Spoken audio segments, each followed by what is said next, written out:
நம்ம இன்றைக்கி stove on பண்ணாமவே ரொம்ப டேஸ்டியான ஒரு லஞ்ச் காம்போ எப்படி செய்கிறதுன்னு பார்க்க போகிறோம். இப்போ இருக்கிற சுச்சுவேஷனுக்கு இது ரொம்ப ரொம்ப யூஸ்ஃபுல்லான ஒரு ரெசிபியாக இருக்கும்.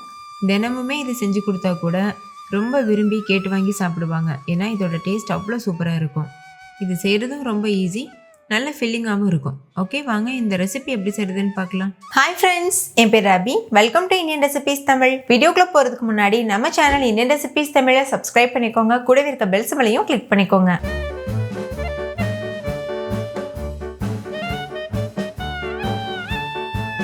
ஃபஸ்ட் இந்த லஞ்ச் காம்போவில் நம்ம சைடிஷ் ரெடி பண்ணிடலாம். அதுக்கு ஒரு மிக்ஸி ஜார் எடுத்துக்கோங்க. ஒரு கைப்பிடி அளவு தேங்காய் பொடியாக கட் பண்ணி சேர்த்துட்டு, ஒரு கைப்பிடி அளவு சின்ன வெங்காயம் உரித்து சேர்த்துக்கோங்க. ஒரு சின்ன துண்டு இஞ்சி, ஒரு கொத்து கருவேப்பிலை, 4-5 வரமிளகாய் சேர்த்துக்கோங்க. கூடவே ஒரு சின்ன துண்டு புளி வச்சுக்கோங்க. தேவையான அளவுக்கு உப்பு சேர்த்துக்கோங்க. கடைசியாக தேவைப்பட்டால் நம்ம சேர்த்துக்கலாம். 2 டேபிள் ஸ்பூன் அளவுக்கு தேங்காய் எண்ணெய் சேர்த்துக்கோங்க. கண்டிப்பாக இந்த ரெசிபிக்கு தேங்காய் எண்ணெய் யூஸ் பண்ணி பாருங்கள். அப்போ தான் இதோட டேஸ்ட் ரொம்ப சூப்பராக இருக்கும். இந்த மாதிரி ஒரு துவையல் கன்சிஸ்டன்சிக்கு அரைச்சிக்கோங்க. ரொம்ப நைஸாகவும் அரைச்சிட வேண்டாம். இதை உருண்டையாக உருட்டிட்டு ஒரு பிளேட்டுக்கு மாற்றிடுங்க. அவ்வளோதான், சைட் டிஷ் ரெடி. அடுத்து ஒரு சின்ன மிக்சிங் பவுல் எடுத்துக்கோங்க. அதில் 1 கப் அளவுக்கு அவல் சேர்த்துக்கோங்க. நான் திக்கான ஒயிட் கலர் அவல் தான் சேர்த்துருக்கேன். ரொம்ப தின் வெரைட்டி இருக்கும்ல, அது இந்த ரெசிபிக்கு சேர்க்கக்கூடாது. இப்போ தண்ணி சேர்த்து 2-3 டைம் இதை நல்லா வாஷ் பண்ணிக்கோங்க. நல்லா வாஷ் பண்ணிட்ட பிறகு இது முங்குற அளவுக்கு தண்ணி சேர்த்துட்டு ஒரு 3 நிமிஷத்துக்கு இதை ஊற வச்சுக்கோங்க. ரொம்ப நேரம் ஊற வைக்கணும்னு அவசியம் இல்லை, 3 நிமிஷம் ஊறினா போதும். நம்ம நசுக்கி பார்த்தோன்னா நல்லா சாஃப்டாக இருக்கும். அவ்வளோதான், அவல் ஊறிடுச்சு. இப்போ தண்ணியெல்லாம் வடிச்சிட்டு வேறு ஒரு பவுலுக்கு மாற்றிட்டு இது கூட 2 பச்சை மிளகாய் பொடியாக கட் பண்ணி சேர்த்துக்கோங்க. கூடவே ஒரு கொத்து கருவேப்பிலை பொடியாக கட் பண்ணிவிட்டு சேர்த்துக்கோங்க. ஒரு சின்ன துண்டு இஞ்சி பொடியாக கட் பண்ணி சேர்த்துட்டு, ஒரு கைப்பிடி அளவு கொத்தமல்லி இலை பொடியாக கட் பண்ணி சேர்த்துட்டு, தேவையான அளவுக்கு உப்பு, 1/2 கப் அளவுக்கு மாதுளம்பழம், தேவையான அளவுக்கு கெட்டி தயிர் சேர்த்துக்கோங்க.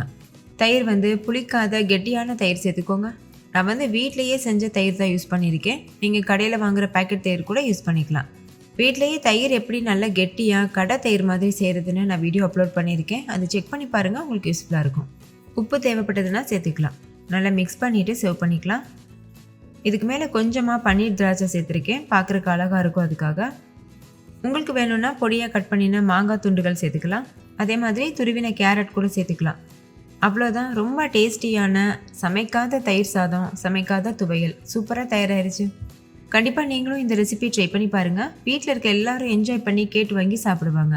இது நீங்கள் சமைக்காமல் செஞ்சுருக்கீங்கன்னா கூட டேஸ்ட்டில் ஒரு குறையும் இருக்காது. உங்களோட ஃபேவரட் லஞ்ச் ரெசிபியாக கூட இது மாறுறதுக்கு சான்ஸ் இருக்குது. அந்த அளவுக்கு இதோட டேஸ்ட் ரொம்ப சூப்பராக இருக்கும். ஸோ மிஸ் பண்ணிடாமல் ட்ரை பண்ணி பாருங்கள். இதே மாதிரி நிறைய ஸ்டவ் பற்ற வைக்காத ரெசிபிஸ் வேணும்னா கண்டிப்பாக கமெண்ட்டில் சொல்லுங்கள், நான் கண்டிப்பாக அப்லோட் பண்ணுறேன். ஓகே ஃப்ரெண்ட்ஸ், இந்த வீடியோ உங்களுக்கு ரொம்ப பிடிச்சிருக்கும்னு நம்புகிறேன். பிடிச்சிருந்தா லைக் பண்ணுங்கள், உங்கள் ஃப்ரெண்ட்ஸ் கூட ஷேர் பண்ணுங்கள்.